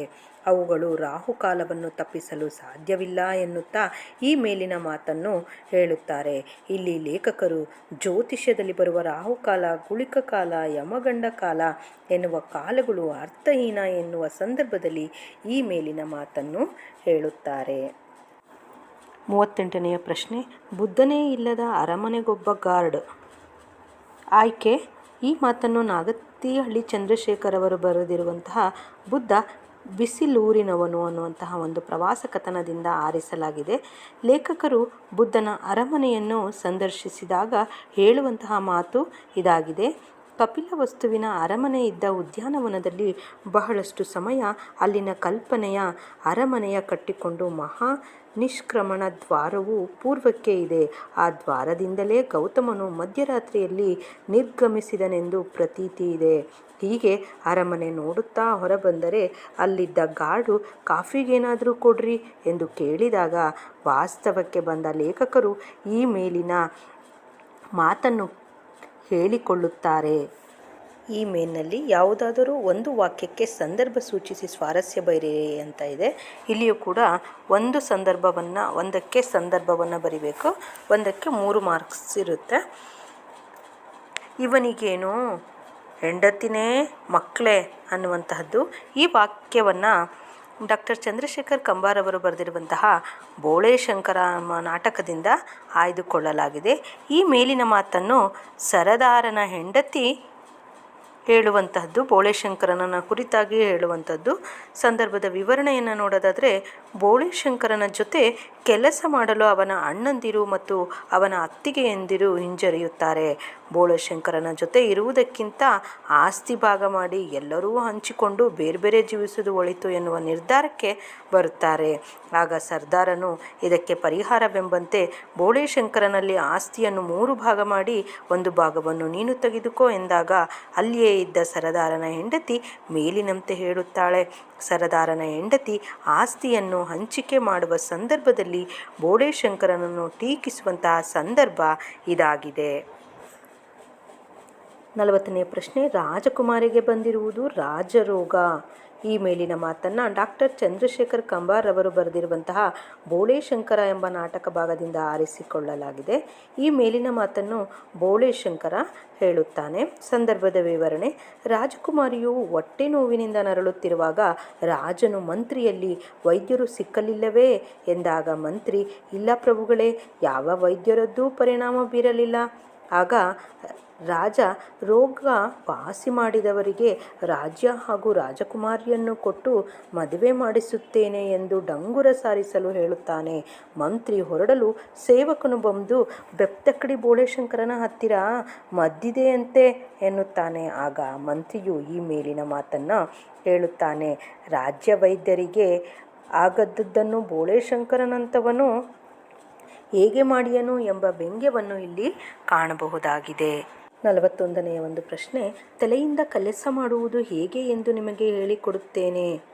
ಈ ಮೇಲಿನ ಮಾತನ್ನು ಡಾಕ್ಟರ್ ಚಂದ್ರಶೇಖರ್ ಕಂಬಾರ್ ಅವರು ಬರೆದಿರುವಂತಹ ಬೋಳೆ ಶಂಕರ ಎಂಬ ನಾಟಕ ಭಾಗದಿಂದ ಆಯ್ದುಕೊಳ್ಳಲಾಗಿದೆ. ಈ ಮಾತನ್ನು ಸೈತಾನನು ಬೋಳೆ ಶಂಕರನಿಗೆ ಹೇಳುತ್ತಾನೆ. ಸಂದರ್ಭದ ವಿವರಣೆ: ಸೈತಾನನು ಬೋಳೆ ಶಂಕರನಿಗೆ, ನಿನ್ನ ರಾಜ್ಯದಲ್ಲಿ ಪ್ರತಿಯೊಬ್ಬನೂ ಕೈಯಿಂದ ಕೆಲಸ ಮಾಡಬೇಕೇ? ಬುದ್ಧಿವಂತರು ಯಾವುದರಿಂದ ಕೆಲಸ ಮಾಡುತ್ತಾರೆ ಗೊತ್ತಾ ಎಂದಾಗ ಬೋಳೆಶಂಕರ, ನಾವು ಬೆಪ್ತಕ್ಕಡಿಗಳು, ನಮಗೆ ಹೇಗೆ ತಿಳಿಯಬೇಕು? ನಮ್ಮ ಕೆಲಸವೆಲ್ಲ ಕೈಗಳಿಂದ, ಬೆನ್ನಿನಿಂದ ಎಂದಾಗ ಸೈತಾನನು, ನೀವು ಬೆಪ್ತಕ್ಕಡಿಗಳಾಗಿರೋದೇ ಅದಕ್ಕೆ ಕಾರಣ ಎಂದಾಗ ಈ ಮೇಲಿನ ಮಾತನ್ನು ಸೈತಾನನು ಬೋಳೆಶಂಕರನಿಗೆ ಹೇಳುವನು. ಕೈಗಳಿಗಿಂತ ತಲೆಯಿಂದ ಕೆಲಸ ಮಾಡುವುದು ಹೆಚ್ಚು ಲಾಭಕರ ಎಂಬುದು ಸೈತಾನನ ವಾದವಾಗಿದೆ. ಈ ವಿಭಾಗ 5ನೇ ಒಂದು ಮೇನ್ನಲ್ಲಿ ಆ ಭಾಗಕ್ಕೆ ಯಾವುದಾದರೂ 3 ಪ್ರಶ್ನೆಗಳಿಗೆ 5-6 ವಾಕ್ಯಗಳಲ್ಲಿ ಉತ್ತರಿಸಿ ಅಂತ ಇದೆ. ಒಂದೊಂದು ಪ್ರಶ್ನೆಗಳಿಗೆ ಉತ್ತರ ಅಂದರೆ 4 ಅಂಕಗಳಿರುತ್ತೆ. 3 ಪ್ರಶ್ನೆಗಳಿಗೆ ನೀವು ಉತ್ತರಿಸಬೇಕಾಗುತ್ತೆ. 42ನೆಯ ಪ್ರಶ್ನೆ: ಆಡಂಬರದ ಭಕ್ತಿಯನ್ನು ಅಲ್ಲಮ ಹೇಗೆ ಖಂಡಿಸುತ್ತಾನೆ? ಉತ್ತರ: ಅಲ್ಲಮ ಪ್ರಭು ವೇಷಧಾರಿಗಳನ್ನು ಕಂಡೊಡನೆ ನಾಚುವೆ ಎಂದು ಹೇಳುತ್ತಾರೆ. ಹಸಿವಾದಾಗ ಅನ್ನ ತಿನ್ನಬೇಕೇ ಹೊರತು ಅನ್ನದ ಗಂಟನ್ನು ಹೊಟ್ಟೆ ಮೇಲೆ ಕಟ್ಟಿದರೆ ಹಸಿವು ಇಂಗುವುದಿಲ್ಲ. ಹಾಗೆಯೇ ಶಿವಭಕ್ತಿಯಲ್ಲಿ ತನ್ನನ್ನು ತಾನು ಮರೆಯಬೇಕೇ ಹೊರತು ಲಿಂಗವನ್ನು ಕಟ್ಟಿಕೊಂಡು ಮೆರೆಯುವುದಲ್ಲ. ಈ ರೀತಿ ಲಿಂಗ ಧರಿಸಿ ಮೆರೆಯುವವನಿಗೆ ನೀನು ಭಕ್ತನೇ ಎಂದು ಲಿಂಗ ದೀಕ್ಷೆ ಕೊಡುವ ಗುರುವಿಗೂ ನೀನು ಗುರುವೇ ಎಂದು ಕಟ್ಟಿಕೊಂಡು ಕಲ್ಲಿಗೆ ಇದು ಲಿಂಗವೇ ಎಂದು ಪ್ರಶ್ನಿಸುತ್ತಾನೆ. ಭಕ್ತಿ ಮುಖ್ಯವೇ ಹೊರತು ಆಚರಣೆಯಲ್ಲ ಎಂಬುದು ಅಲ್ಲಮನ ಮನೋಭಾವ. 43ನೆಯ ಪ್ರಶ್ನೆ: ಚೆನ್ನಯ್ಯ ತನ್ನ ಕಾಯಕವನ್ನು ಹೇಗೆ ಮಾಡುತ್ತಿದ್ದನು? ಉತ್ತರ: ಮಾದಾರ ಚೆನ್ನನು ಕರಿಕಾಲ ಚೋಳ ರಾಜ ಆಳುತ್ತಿದ್ದ ರಾಜ್ಯದಲ್ಲಿ ಇರುವ ಒಬ್ಬ ಅಪ್ಪಟ ಶಿವಭಕ್ತ. ಈತ ಮಾದಿಗ ಎನ್ನುವ ಕೆಳಪಂಗಡಕ್ಕೆ ಸೇರಿದವನಾಗಿದ್ದು ಹೆಸರಿಗೆ ಅನ್ವರ್ಥವಾಗಿ ಬದುಕುತ್ತಿದ್ದ. ಈತನ ರಾಜನ ಲಾಯದಲ್ಲಿದ್ದ ಕುದುರೆಗಳಿಗೆ ನೀರನ್ನು ಪೂರೈಸುವ ಕಾಯಕ ಮಾಡುತ್ತಿದ್ದ. ಚೆನ್ನನು ಉದಯ ಸಮಯದೊಳಗೆ ಎದ್ದು ಕಾಡಿಗೆ ಹೋಗಿ ನಿರ್ಮಲವಾದ ನದಿ ತೀರಕ್ಕೆ ಹೊಕ್ಕಿ ನುಣ್ಣನೆಯ ಮರಳಿನ ದಿಣ್ಣೆಯಲ್ಲಿ ಹಸಿರು ಪಾತ್ರೆಗಳನ್ನು ಹಾಸಿ ಶಿವನನ್ನು ಧ್ಯಾನಿಸುತ್ತಾ ಕಣ್ಣು ಮತ್ತು ಮನಸ್ಸನ್ನು ತುಂಬಿಕೊಳ್ಳುತ್ತಿದ್ದನು. ನಂತರ ವಿಧ ವಿಧವಾದ ಹೂಗಳನ್ನು ತಂದು ಶಿವಲಿಂಗವನ್ನು ಸಿಂಗರಿಸುತ್ತಾ ಭಕ್ತಿಯಿಂದ ಪೂಜಿಸಿ ನಂತರ ಕುದುರೆಗೆ ಬೇಕಾದ ಹುಲ್ಲನ್ನು ಕೊಯ್ದುಕೊಂಡು ತನ್ನ ಎತ್ತಿನ ಮೇಲೆ ಹೇರಿಕೊಂಡು ಹಿಂದಿರುಗುತ್ತಿದ್ದನು. ಚೆನ್ನನ ಭಕ್ತಿ ಗುಪ್ತವಾಗಿತ್ತು. ಯಾರಿಗೂ ಕೂಡ ಈತ ಶಿವನ ಪರಮಭಕ್ತ ಎಂದು ಹೇಳಲು ಅಸಾಧ್ಯವಾಗಿತ್ತು. ಭಕ್ತಿಯಲ್ಲಿ ಎಷ್ಟು ನಿಷ್ಠನಾಗಿದ್ದನೋ ಕಾಯಕದಲ್ಲೂ ಅಷ್ಟೇ ನಿಷ್ಠನಾಗಿದ್ದನು. 44ನೆಯ ಒಂದು ಪ್ರಶ್ನೆ: ಸೀತೆ ಕಲ್ಮರಂ ಕರಗುವಂತೆ ದುಃಖಿಸಿದ ಪರಿಯನ್ನು ವಿವರಿಸಿ. ಉತ್ತರ: ಲಕ್ಷ್ಮಣನು ತಾಯಿಯನ್ನು ಸಲಹಬೇಕೆಂದು ಪ್ರಕೃತಿಗೆ ಪ್ರಾರ್ಥಿಸಿ ಮುಂದೆ ನಡೆದನು. ಸೀತೆ ಏಕಾಂಗಿಯಾಗಿ ಕಾಡಿನಲ್ಲಿ ದುಃಖಿಸುತ್ತಿದ್ದಳು. ಮುಂದಿನ ದಾರಿ ಕಾಣದೆ ದಿಕ್ಕೆಟ್ಟವಳಾಗಿ ಮರುಗುತ್ತಾಳೆ. ಭೂಮಿಯ ಮಗಳಾದ ಸೀತೆ ಬಳಿಕ ಚೇತರಿಸಿಕೊಂಡು ತನಗಿನ್ನೂ ದಾರಿ ಯಾವುದೆಂದು ಚಿಂತಿಸುತ್ತಾಳೆ. ನಾನು ಮುಂದೆ ಎಲ್ಲಿಗೆ ಹೋಗಬೇಕು ಎಂದು ದಿಕ್ಕುಗಳನ್ನು ನೋಡಿ ದಿಕ್ಕು ತೋಚದಾದಳು. ಅವಳ ದೇಹದ ಭಾಗವನ್ನು ಶಿಥಿಲವಾಗಿತ್ತು. ಮೈತುಂಬ ಧೂಳು ಮೆತ್ತುಕೊಂಡಿತ್ತು. ತಲೆ ಕೂದಲು ಬಿಚ್ಚಿದ ಸ್ಥಿತಿಯಲ್ಲಿದ್ದು ಆ ವಿಕೃತಿಯನ್ನು ಲೆಕ್ಕಕ್ಕೆ ತೆಗೆದುಕೊಳ್ಳದೆ ರೋಧಿಸತೊಡಗಿದಳು. ಮಿಥಿಲೆಯ ಜನಕರಾಜನ ವಂಶದಲ್ಲಿ ಮಗಳಾಗಿ ಜನಿಸಿದವಳು ನಾನು. ರಘುವಂಶದ ದಶರಥನ ಮಗನಿಗೆ ಹೆಂಡತಿಯಾಗಿ ಹೋದವಳು. ಅಲ್ಲಿನ ಸೊಸೆ ಶ್ರೇಷ್ಠತೆ ಒಂದು ಕಡೆಯಾದರೆ ಆ ಶ್ರೇಷ್ಠತೆಯನ್ನು ಹೊಂದಿಯೂ ಇಂತಹ ದಟ್ಟಡವಿಯಲ್ಲಿ ವ್ಯಥೆ ಪಡುವಂತಾಯಿತೆ ಎಂದು ಹಲಬುತ್ತಾಳೆ. ಈ ದುಃಖಕ್ಕೆ ಸ್ಪಂದಿಸುವ ಹಾಗೆ ಕಲ್ಲು ಮರವು ಕರಗುವಂತೆ ಸೀತೆ ದುಃಖಿಸುತ್ತಾಳೆ ಎಂದು ವರ್ಣಿಸಿದ್ದಾರೆ. 45ನೇ ಪ್ರಶ್ನೆ, ಸರಸ್ವತಿಯ ಸಚಿವ ಮಂಡಲವನ್ನು ಕುರಿತು ಬರೆಯಿರಿ ಅಂತ ಇದೆ. ಉತ್ತರ, ಕುವೆಂಪುರವರು ಅಖಂಡ ಕರ್ನಾಟಕವೆನ್ನುವುದು ಬೂಟಾಟದ ರಾಜಕೀಯ ನಾಟಕವಲ್ಲ ಎನ್ನುತ್ತಾರೆ. ಕರ್ನಾಟಕವು ತನ್ನದೇ ಆದ ಭವ್ಯ ಸಂಸ್ಕೃತಿಯನ್ನು ಹೊಂದಿದೆ. ಇಲ್ಲಿ ಇಂದು ಬಂದು ನಾಳೆ ಹೋಗುವ ಸಚಿವಮಂಡಲವಿಲ್ಲ. ಇಲ್ಲಿ ಸರಸ್ವತಿಯೇ ಒಂದು ಸಚಿವ ಮಂಡಲವನ್ನು ರಚಿಸಿದ್ದಾಳೆ. ಅದು ಬಹಳ ವಿಶಿಷ್ಟವಾಗಿ ಇರುವಂಥದ್ದು. ಅಲ್ಲಿ ಅಮೋಘ ವರ್ಷ ನೃಪತುಂಗನೇ ಚಕ್ರವರ್ತಿಯಾಗಿದ್ದಾನೆ. ಆದಿಕವಿ ಪಂಪ ಸಚಿವ ಮಂಡಲದ ಮುಖ್ಯಮಂತ್ರಿಯಾಗಿದ್ದಾರೆ. ಇನ್ನು ಕವಿ ರತ್ನತ್ರಯರು ರನ್ನ, ಜನ್ನ, ನಾಗವರ್ಮ, ಷಟ್ಪದಿ ಬ್ರಹ್ಮ ರಾಘವಾಂಕ, ರಗಳೆ ಕವಿ ಹರಿಹರ, ಬಸವೇಶ್ವರ, ಗದುಗಿನ ನಾರಾಯಣಪ್ಪ, ಕುಮಾರವ್ಯಾಸ, ಸರ್ವಜ್ಞ, ಷಡಕ್ಷರ ಸರಸ್ವತಿಯೂ ರಚಿಸಿದಂತಹ ಸಚಿವ ಮಂಡಲದ ಸದಸ್ಯರುಗಳಾಗಿದ್ದಾರೆ. ಕವಿಗಳಿಂದ ರಚಿತವಾದ ಜೀವಮಂಡಲ ವಿನಾಶವಿಲ್ಲದ್ದು. ಇಲ್ಲಿ ಇವರು ಯಾರ ಹಂಗಿಲ್ಲದೆ ಕಾಂತಿಯುತವಾಗಿ ಹೊಳೆಯುತ್ತಿದ್ದಾರೆ ಎನ್ನುತ್ತಾ ಕವಿ ಸರಸ್ವತಿಯ ಸಚಿವ ಮಂಡಲವನ್ನು ವಿವರಿಸುತ್ತಾರೆ. 46ನೆಯ ಪ್ರಶ್ನೆ, ಮಗುವಿನ ವ್ಯಕ್ತಿತ್ವಕ್ಕೂ ಹಣ್ಣುಗಳಿಗೂ ಕವಿ ಹೇಗೆ ಸಂಬಂಧಗಳನ್ನು ಕಲ್ಪಿಸಿದ್ದಾರೆ ವಿವರಿಸಿ. ಉತ್ತರ, ಕವಿ ಇಲ್ಲಿ ಕೆಲವು ಹಣ್ಣುಗಳನ್ನು ಹೋಲಿಕೆಯಾಗಿ ಇಟ್ಟುಕೊಂಡು ಮಗುವಿನ ವ್ಯಕ್ತಿತ್ವವನ್ನು ಹಣ್ಣುಗಳೊಂದಿಗೆ ಸಮೀಕರಿಸಿದ್ದಾರೆ. ಆರಂಭದಲ್ಲಿ ಕವಿ ಮಗುವಿಗೆ ಮಾಗಿದ ಬಾಳೆಹಣ್ಣಿನಂತೆ ಬಾಗಬೇಕೆಂದಿದ್ದಾರೆ. ಹಿರಿಯರೊಂದಿಗೆ ತಗ್ಗಿ ಬಗ್ಗಿ ನಡೆಯಬೇಕು ಎಂದಿದ್ದಾರೆ. ಹೀಗೆ ಕಿತ್ತಲೆ, ಮೋಸಂಬಿ ರಸಪೂರಿತ ಮಾವಿನ ಹಣ್ಣುಗಳು ಹುಳಿ ಸಿಹಿಯೊಂದಿಗೆ ಸಮಗಾತ್ರದಲ್ಲಿ ಗಮನಿಸಿರುತ್ತೇವೆಯೋ ಮಗು ಕೂಡ ಜೀವನದಲ್ಲಿ ತನ್ನ ಒಳ್ಳೆಯ ಗುಣಗಳಿಂದ ಕೆಟ್ಟ ಗುಣಗಳನ್ನು ಗೆಲ್ಲಬೇಕು ಎಂದಿದ್ದಾರೆ. ಅಂಜೂರ ಅಪರೂಪವಾಗಿ ದೊರಕುವ ಹಣ್ಣು, ಆದ್ದರಿಂದ ಅದಕ್ಕೆ ಬೇಡಿಕೆ ಜಾಸ್ತಿ. ಅಂತೆಯೇ ಮಗುವು ಕೂಡ 10 ಜನರ ಕಣ್ಣಿಗೆ ಕೆಟ್ಟವನು ಎನಿಸಿಕೊಳ್ಳದೆ ತನ್ನ ಪಾಡಿಗೆ ತಾನು ಕೆಲಸ ಮಾಡುತ್ತಾ ವಿಶಿಷ್ಟತೆಯನ್ನು ಪಡೆದುಕೊಳ್ಳಬೇಕು. ಬೇಸಿಗೆಯಲ್ಲಿ ಬಾಡಿರುವ ಹಣ್ಣುಗಳಿಗೆ ಹಣ್ಣು ಹೇಗೆ ತಂಪನ್ನು ನೀಡುತ್ತದೆಯೋ ಹಾಗೆ ಮಗುವು ಕೂಡ ತನ್ನ ವಿಶಿಷ್ಟ ಗುಣಗಳಿಂದ ಇತರರಿಗೆ ತಂಪನ್ನು ನೀಡಬೇಕು. ದ್ರಾಕ್ಷಿ ಬಳ್ಳಿಯ ಹಾಗೆ ವ್ಯಾಪಿಸುತ್ತಾ ಮುಂದೆ ಬರಬಹುದಾದ ಕಷ್ಟಗಳಿಗೆ ಹಿಂದೆ ಸೂಕ್ತ ತಯಾರಿ ನಡೆಸಿ ಚಪ್ಪರದಂತಹ ಆಧಾರ ಪಡೆಯಬೇಕು. ಸೇಬು ಹಣ್ಣಿನ ರೀತಿಯಲ್ಲಿ ದುಬಾರಿಯಾಗದೆ ಎಲ್ಲ ಜನರು ಇಷ್ಟಪಡುವ ಬೋರೆ ಹಣ್ಣಿನಂತೆ ವ್ಯಕ್ತಿತ್ವ ದೊರಕಿಸಿಕೊಳ್ಳಬೇಕು ಎಂದು ಕವಿ ಹೇಳಿದ್ದಾರೆ. ಇದು 4 ಅಂಕದ ಪ್ರಶ್ನೆಗಳು. 4 ಅಂಕ ಒಂದಕ್ಕೆ ಅಂದರೆ 8 ಅಂಕಗಳನ್ನು ಒಳಗೊಂಡಿರುತ್ತೆ.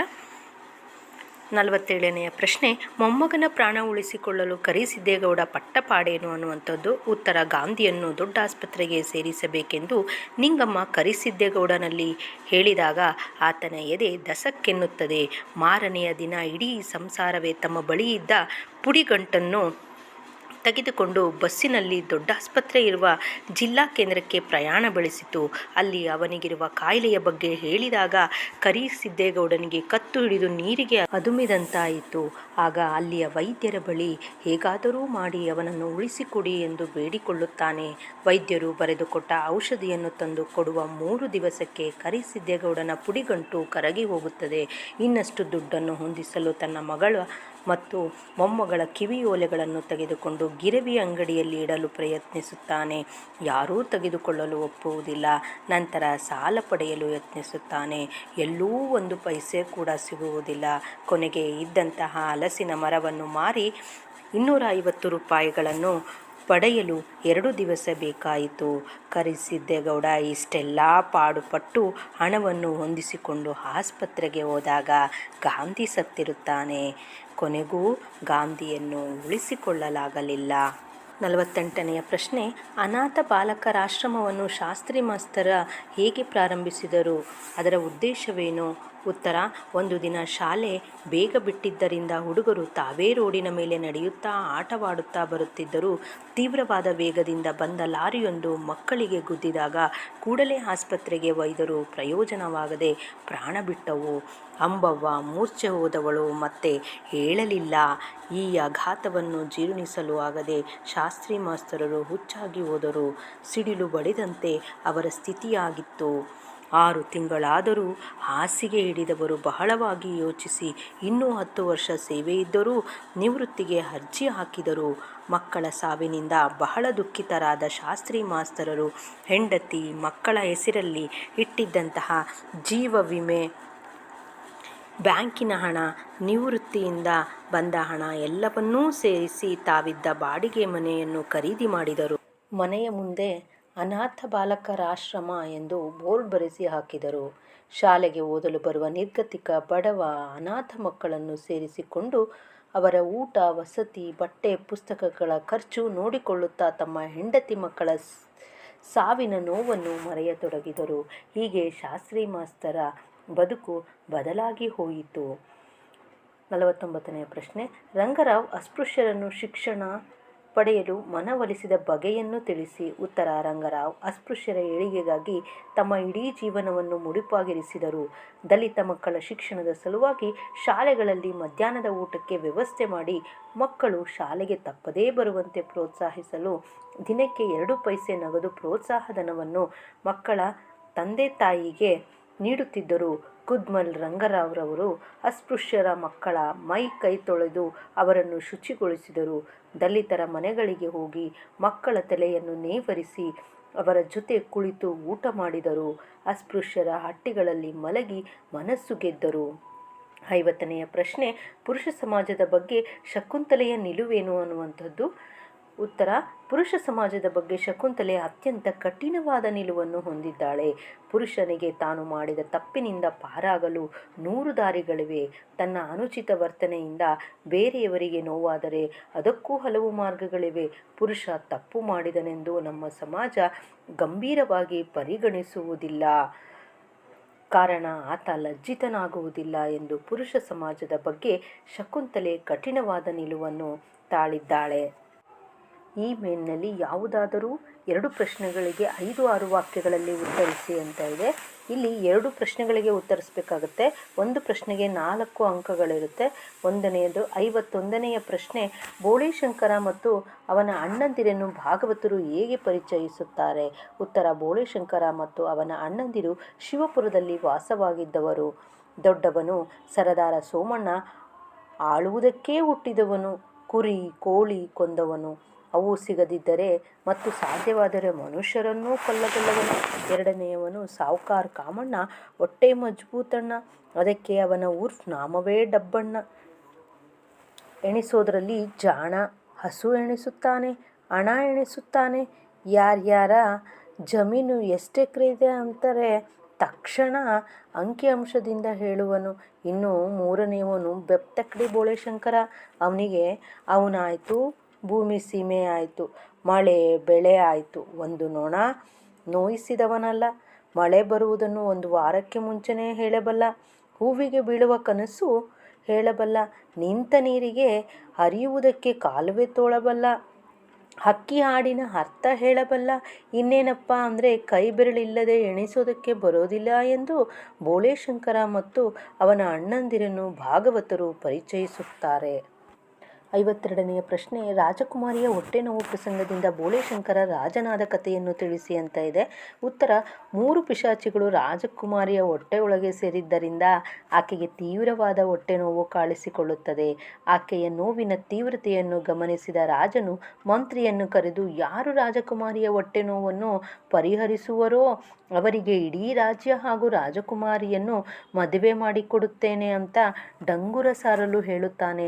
ಅಷ್ಟರಲ್ಲಿ ಸೇವಕನು ಬಂದು ಬೆಪ್ತಕಡಿ ಬೋಳೇಶಂಕರ ಬಂದವನೇ ಅವನ ಹತ್ತಿರ ಮದ್ದಿದೆ ಎಂದು ಹೇಳುವನು. ಮಂತ್ರಿ ಅದಕ್ಕೆ ಒಪ್ಪುವುದಿಲ್ಲ.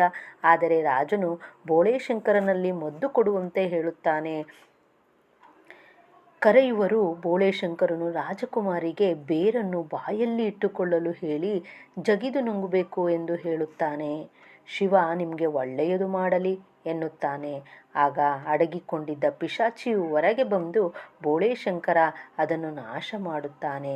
ಹೀಗೆ ರಾಜಕುಮಾರಿಗೆ ಕಾಣಿಸಿಕೊಂಡ ಹೊಟ್ಟೆ ನೋವು ವಾಸಿಯಾಗಿ ಬೋಳೇಶಂಕರನಿಗೆ ರಾಜ ತನ್ನ ಮಗಳನ್ನು ಮದುವೆ ಮಾಡಿಕೊಡುತ್ತಾನೆ. 53ನೆಯ ಪ್ರಶ್ನೆ, ಸೈನಿಕರು ಏನೇನನ್ನು ನಾಶ ಮಾಡಿದರು ಎಂದು ಶಿವಪುರದ ಜನರು ಹೇಳುತ್ತಾರೆ? ಉತ್ತರ, ಸೈನಿಕರು ಶಿವಪುರದ ಮನೆಗಳಿಗೆ ಬೆಂಕಿ ಹಚ್ಚಿ ನಾಶ ಮಾಡುತ್ತಿದ್ದರು. ಸ್ವಾಮಿ, ನಿಮಗೆ ಬೇಕಿದ್ರೆ ತಗೊಂಡು ಹೋಗಿ ಎಂದರೂ ಕೇಳುತ್ತಿಲ್ಲ. ಸೈನಿಕರು ದನಗಳನ್ನು ಕಡಿದು ಚೆಲ್ಲುತ್ತಿದ್ದರು. ಸ್ವಾಮಿ, ಸೈನಿಕರು ನನ್ನ ತೋಟಕ್ಕೆ ಬಂದು ಬೇಕಾದಷ್ಟು ನೀರು ಕುಡಿದರು. ಬೇಕಿದ್ದರೆ ಇನ್ನೂ ಕುಡಿಯಿರಿ ಎಂದೆ. ಸಾಕಷ್ಟು ಕುಡಿದ ಮೇಲೆ ಮರಗಳನ್ನು ಹಾಗೆ ಕಡಿದು ಉರುಳಿಸುತ್ತಿದ್ದಾರೆ. ನನ್ನ ಹಸಿರು ಗದ್ದೆಗೆ ಬೆಂಕಿ ಇಟ್ಟಿದ್ದಾರೆ. ಮಗದೊಬ್ಬ ಓಡಿ ಬಂದು, ನಿಮಗೇನು ಬೇಕು ಹೇಳಿ ಎಂದೆವು. ಅಥವಾ ಹೇಳದೆಯೇ ತೆಗೆದುಕೊಂಡು ಹೋದರೂ ಸರಿಯೇ ಎಂದೆವು. ಅಥವಾ ನಿಮ್ಮ ಕೋಪಕ್ಕೆ ಕಾರಣವಾದರೂ ಏನೆಂದು ಕೇಳಿದೆವು. ಅಥವಾ ನಾವೇನಾದರೂ ಮಾಡಿದರೆ ನಿಮಗೆ ಸಮಾಧಾನವಾಗುತ್ತದೆ, ಅದನ್ನಾದರೂ ಹೇಳಿ ಎಂದೆವು. ಗೊತ್ತಿದ್ದರೆ ಹೇಳುತ್ತಿರಲಿಲ್ಲವೇನ್ರಯ್ಯ ಅಂತ ಹೇಳಿ ಪುನಃ ಅದೇ ಕಾಯಕ ಶುರು ಮಾಡಿದರು. ಕೂದಲಿಗೆ ಒಂದು ಗಾದೆ ಬಲ್ಲ, ನೀವೇ ನಮಗೆ ದಾರಿ ತೋರಬೇಕು ಎಂದು ಹೇಳಿ ಶಿವಪುರದಲ್ಲಿ ನಾಶ ಮಾಡುತ್ತಿರುವುದನ್ನು ಜನರು ಹೇಳುತ್ತಿದ್ದರು. 54ನೆಯ ಪ್ರಶ್ನೆ, ತಲೆಯಿಂದ ಕೆಲಸ ಮಾಡಬೇಕೆಂಬ ಸೈತಾನನ ಭಾಷಣದ ಸ್ವಾರಸ್ಯವನ್ನು ವಿವರಿಸಿ ಅಂತ ಇದೆ. ಉತ್ತರ, ಸೈತಾನನು, ಬೆತ್ತಕಡಿ ಬಂಧುಗಳೇ, ನನ್ನ ಮಾತುಗಳನ್ನು ಕೇಳಿ. ನಗರದ ಸುಖಗಳಿಂದ ನೀವೆಲ್ಲ ವಂಚಿತರಾಗಿದ್ದಾರೆ. ನೀವೊಮ್ಮೆ ತಲೆಯ ಬೆಲೆ ತಿಳಿದರೆ ಸ್ವರ್ಗದ ಸುಖಗಳನ್ನು ಸೂರ್ಯ ಮಾಡುವ ಸಿಟಿ ಕಟ್ಟಬಹುದು. ಸಂಖ್ಯೆ ಹಾಗೂ ದಾಹಗಳನ್ನು ದಿನಕ್ಕೆ ಹೆಚ್ಚಿಸುವ ಸಿಟಿ ಕಟ್ಟಬಹುದು. ಶ್ರಮವನ್ನೇ ವಿನಿಯೋಗಿಸೋದು ಅಂದರೆ ನಾಗರಿಕತೆಯನ್ನು ಅಧೀಮ ಸ್ಥಿತಿಗೆ ಒಯ್ಯುವುದು. ಬಂಧುಗಳೇ, ಚರಿತ್ರೆ ಮುಂದೆ ಹೋಗುತ್ತದೆ, ಹಿಂದೆ ಅಲ್ಲ. ನಿಮ್ಮ ಬೆತ್ತಕಡಿ ರಾಜನಿಗೆ ತಲೆ ಇಲ್ಲವಾದುದರಿಂದ ಇವೆಲ್ಲ ಮಾತು ತಿಳಿಯುವುದಿಲ್ಲ. ತನಗಿಲ್ಲದ ತಲೆ ನಿಮಗೂ ಇದರ ಹಾಗೆ ಮಾಡಿದ್ದು ಅವನ ವಿಶೇಷ ಸಾಧನೆ. ಆದರೆ ನೀವು ಜಾಣರಾಗಬೇಕು. ನನ್ನ ಮಾತು ತಿಳಿಯುತ್ತದೆಯೇ? ಬಂಧುಗಳೇ, ನನ್ನ ಮಾತನ್ನು ಕೇಳಿ. ತಾರಸಮರದಿಂದ ಮಾನವ ಕೋಟೆಯನ್ನು ಗುಲಾಮರನ್ನಾಗಿಸುವ ಸುಖ ಬೇಕೇ? ಅಂತರಿಕ್ಷದಲ್ಲಿ ತಾರನಿವಾಹಗಳ ಗೂಢ ಬರೆಯುತ್ತಾ ಇಲ್ಲಿಯ ಇಡೀ ಮಾನವ ಕುಲ ನಿಮ್ಮ ದಯದಲ್ಲಿ ಬದುಕುವ ಹಾಗೆ ಮಾಡಬೇಕೇ? ಕೂತಲ್ಲೇ ಬಟನ್ ಒತ್ತಿ ಜಗತ್ತನ್ನು ನಾಶಪಡಿಸುವ ಇಲ್ಲವೇ ನಿಯಂತ್ರಿಸುವ ಸಾಮರ್ಥ್ಯ ಬೇಕೇ? ಹಾಗಿದ್ದರೆ ಈಗಿನಿಂದಲೇ ತಲೆಯನ್ನು ಉಪಯೋಗಿಸುವ ವಿದ್ಯೆ ಕಲಿತುಕೊಳ್ಳಿ ಎಂದು ಹೇಳಿದನು. ವಿಭಾಗ 5ನೇ ಮೇನ್ನಲ್ಲಿ ಕೆಳಗಿನ ಯಾವುದಾದರೂ ಒಂದು ಪದ್ಯದ ಭಾವಾರ್ಥ ಬರೆಯಿರಿ ಅಂತ ಇದೆ. ಒಂದು ಭಾವಾರ್ಥವನ್ನು ಬರೆದ್ರೆ 5 ಅಂಕಗಳಿರುತ್ತೆ. ಈ ಭಾವಾರ್ಥವನ್ನು ಬರೆಯುವುದಕ್ಕಿಂತ ಪೂರ್ವದಲ್ಲಿ ನೀವು ಆ ಒಂದು ಪದ್ಯದ ಕವಿಕೃತಿ ಪರಿಚಯವನ್ನು ಬರೀಬೇಕಾಗುತ್ತೆ. 55ನೇದು, ಜನಕಂಗೆ ಜಲಾಂಜಲಿಯಂ ತನೂಭವಂ ಕೊಡುವುದು ಉಚಿತಂ, ಅದು ಕೆಟ್ಟೀಗಳ್ ನಿನಗಾಂ ಕೊಡುವಂತಾದುದೇ, ತನುಜಂ ನೀ ಕ್ರಮವಿಪರ್ಯಯಂ ಮಾಡುವುದೇ. ಈ ಸಾಲನ್ನು ಶಕ್ತಿಕವಿ ರನ್ನನು ರಚಿಸಿದಂತಹ ರನ್ನನ ಗದಾಯುದ್ಧದಿಂದ ಆಯ್ದ ದುರ್ಯೋಧನ ವಿಲಾಪ ಎಂಬ ಕಾವ್ಯಭಾಗದಿಂದ ಆಯ್ದುಕೊಳ್ಳಲಾಗಿದೆ. ಮಹಾಭಾರತ ಯುದ್ಧದಲ್ಲಿ ತನ್ನವರನ್ನೆಲ್ಲ ಕಳೆದುಕೊಂಡ ದುರ್ಯೋಧನ ರಣರಂಗದಲ್ಲಿ ಶರಶೈಯಲ್ಲಿ ಮಲಗಿದ್ದ ಭೀಷ್ಮನನ್ನು ಕಾಣಲು ಸಂಜಯನೊಡನೆ ಬರುತ್ತಾನೆ. ರಣರಂಗದಲ್ಲಿ ಮುರಿದು ಬಿದ್ದ ತನ್ನ ಮಗನಾದ ಲಕ್ಷಣ ಕುಮಾರನ ಕಳೇಬರವನ್ನು ಕಂಡು ಪ್ರಲಾಪಿಸುವುದು ಕಾವ್ಯಭಾಗದಲ್ಲಿ ಕರುಳು ಮಿಡಿಯುವಂತೆ ಚಿತ್ರಿತವಾಗಿದೆ. ಅದ್ವಿತೀಯ ಬಲಶಾಲಿಯಾದ ಅಭಿಮನ್ಯು ಕುಮಾರನೇ, ನಿನ್ನ ಪರಾಕ್ರಮ ಬೇರೆಯವರಿಗೆ ಸಾಧ್ಯವಿಲ್ಲ. ನಿನ್ನಲ್ಲಿ ನಾನು ಇಷ್ಟನ್ನೆಲ್ಲ ಬೇಡಿಕೊಳ್ಳುತ್ತೇನೆ. ನಿನ್ನ ಸಾಹಸ ಒಂದು ಅಂಶವಾದರೂ ನನ್ನಲ್ಲಿದ್ದರೆ ಅದಕ್ಕನುಗುಣವಾದ ವೀರಮರಣ ನನಗೆ ಬರಲಿ ಎಂದು ಮನಸ್ಸಿನಲ್ಲಿ ದುರ್ಯೋಧನನು ಅಂದುಕೊಂಡು ಅಭಿಮನ್ಯುವಿಗೆ ಕೈಮುಗಿದು ಮುಂದೆ ಬರುತ್ತಾ ತನ್ನ ಮಗನಾದ ಲಕ್ಷಣ ಕುಮಾರನನ್ನು ನೆನೆದು ದುಃಖದಿಂದ ಅವನ ಗಂಟಲು ಕಟ್ಟಿಬಂತು. ಆಗ ಅಲ್ಲಿಯೇ ಹತ್ತಿರದಲ್ಲಿ ತನ್ನ ಮಗ ಲಕ್ಷಣ ಕುಮಾರ ಶವವನ್ನು ಕಂಡನು. ಮಗನೇ, ತಂದೆಗೆ ತರ್ಪಣೋದಕವನ್ನು ಮಗನು ಕೊಡುವುದು ಲೋಕಾನಿಯಮ. ಅದನ್ನು ಬಿಟ್ಟು ಈಗ ನಾನು ನಿನಗೆ ತಿಲೋದಕವನ್ನು ಕೊಡುವಂತಾಯಿತೆ. ನೀನೇಕೆ ನಿಯಮವನ್ನು ಅದಲು ಬದಲು ಮಾಡಿಬಿಟ್ಟೆ ಎಂದು ದುಃಖಿಸುತ್ತಾನೆ. 56ನೇಯ ಪ್ರಶ್ನೆ, ಕಡಲುಗಳ್ಳರ ಕಾಟ ಕೊನೆಗೊಂಡರೇನಂತೆ, ಒಡಲುಗಳ್ಳರು ಇನ್ನೂ ಇಲ್ಲೇ ಇಹರೋ, ನರನ ಅಸ್ಥಿ ಪಂಜರದ ಅಡಿಗಲ್ಲು ಮೇಲಿವರು, ಸುಸ್ಥಿರವು ಎನ್ನುವಂಥ ಭಾವನೆಗಳನ್ನು ನಿರ್ಮಿಸುವ ಕ್ರೂರಜನ ತೂಗಲೆಂದೇ ಬಂದು ಕೂಸು ಕೊರಳನೆ ಇಸುಕಲೆಳೆಸುತ್ತಿಹರು. ಈ ಮಾತನ್ನು ಡಾಕ್ಟರ್ B.C. ರಾಮಚಂದ್ರ ಶರ್ಮರವರ ಎಂದಿಗೆ ಎಂಬ ಕವನ ಸಂಕಲನದಿಂದ ಆರಿಸಲಾಗಿದೆ. ಪ್ರಸ್ತುತ ಕವನದಲ್ಲಿ ಮೈಮರೆತು ವರ್ತಮಾನದ ವಾಸ್ತವಗಳನ್ನು ಅರಿಯದ ನಾಡಿನ ಜನರನ್ನು ಕುರಿತು ಸಿಕ್ಕಿದೆ. ಹೀಗೆ ಗತ ವೈಭವದ ಮರೆತಿರುವ ಜನರು ಒಂದೆಡೆಯಾದರೆ, ದೇಶಕ್ಕೆ ಬಂದ ಬಿಡುಗಡೆಯನ್ನು ಸ್ವಾರ್ಥ ದುರಾಸೆಗಳಿಗೆ ಬಳಸುತ್ತಾ ಶೋಷಿಸುತ್ತಿರುವ ಮಂದಿ ಇನ್ನೊಂದೆಡೆ ಇದ್ದಾರೆ. ಹೊರಗಿನ ಶಕ್ತಿಗಳಿಂದ ನಾಡು ಮುಕ್ತವಾದರೂ ಒಳಗಿನ ಸ್ವಾರ್ಥ ಶಕ್ತಿದೆ. ಇವೆಲ್ಲವನ್ನು ನಾಡ ಜನತೆ ಮೆಟ್ಟಿ ನಿಂತು ಸತ್ವಪೂರ್ಣ ಬದುಕನ್ನು ರೂಪಿಸಿಕೊಳ್ಳಬೇಕೆಂಬ ಚಿಂತೆ ಇಲ್ಲಿದೆ. ಸ್ವಾತಂತ್ರ್ಯ ಬಂದು ಕಡಲುಗಳ್ಳರ ಕಾಟ ನಿಂತರೂ ಅಧಿಕಾರ ಮದಾಂಧರಾದ ಒಡಲುಗಳ್ಳರು ಇನ್ನೂ ಇಲ್ಲೇ ಇದ್ದಾರೆ.